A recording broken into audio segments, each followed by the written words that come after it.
فأنا ناصح لإخواني بالصدع بالحق تبيض وجوههم. السكوت في مسألة الحزبية يضرها، فاصدع بما تؤمر وأعرض عن المشركين.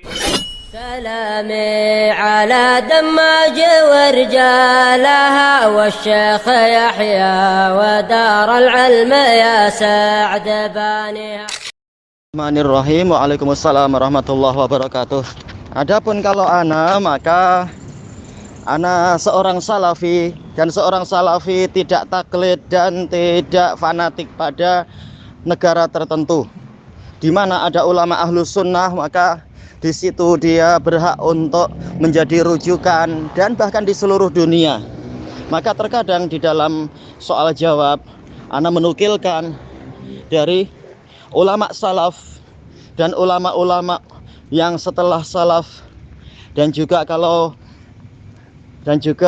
anak tanya kepada ulama zaman sekarang, baik itu ulama yang sudah sering disebutkan di Yaman ataupun yang di Saudi.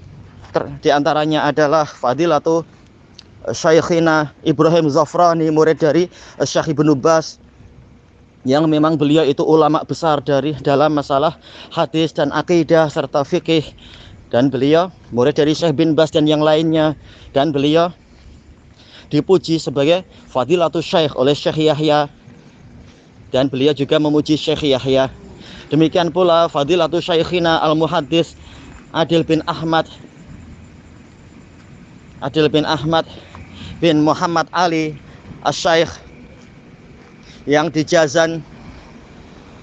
Demikian pula misalkan yang di mana lagi, misalkan yang di Mesir, yaitu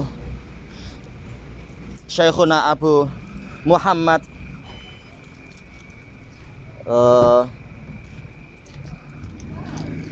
Syekhuna Abu Muhammad Majid Mudarris, ulama salafi dari kalangan Ahlul Bait di Mesir, dan beliau adalah sahabat dari Syekhuna Abdul Raqib Al-Kaukabani rahimahullah. Ana juga bertanya kepada ulama yang di Irak dari kalangan Ahlus Sunnah seperti Syekh Abu Abdurrahman Ibnu Husain Az-Zindi Al-Kurdi. Beliau ulama Ahlus Sunnah, beliau murid dari Imam Al-Albani, murid dari Imam Al-Wadi'i, juga beliau murid dari Imam Ahmad bin Yahya An-Najmi, dan beliau Ahlus Sunnah, beliau salafi dan kokoh, walaupun menyebabkan beliau dibenci dan dimusuhi oleh para hizbiyun, oleh para pengikutnya Syekh Rabi dan sebagainya. Ana juga tanya kepada para masyayikh yang misalkan di mana lagi yang ana jumpai, yang ana dapatkan, misalkan yaitu yang di Aljazair, misalkan yaitu Syekh Yusuf Aljazairi. Demikian pula sebagian masyayikh di Sudan. Ana tanya dan seterusnya. Alhamdulillah, ana tidak fanatik pada ulama tertentu selama dia dari kalangan Ahlus Sunnah, dari kalangan Salafiyin, maka layak untuk ditanya, layak untuk diambil ilmunya dan seterusnya. Adapun yang mumayyi', yang lembek-lembek, maka tak perlu diambil ilmunya. Yang memang terbukti, bukan sekedar isu tapi terbukti, yaitu hulu, ini juga tidak diambil ilmunya.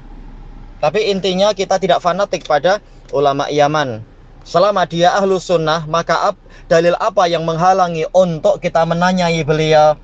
Dan tidak ada satu dalil pun yang mewajibkan rujuk ke satu ulama saja atau ulama satu negara tertentu. Tayyib. Yang terpandang adalah hujjahnya, bukan pribadinya. Dan tidak ada satupun dari ulama sekarang yang dijamin selalu benar dan dijamin akan selalu istiqomah sampai mati. Tidak ada yang mampu menjamin. Yang penting adalah buktinya, yang penting adalah hujjahnya. Wallahu a'lam walhamdulillahi rabbil alamin.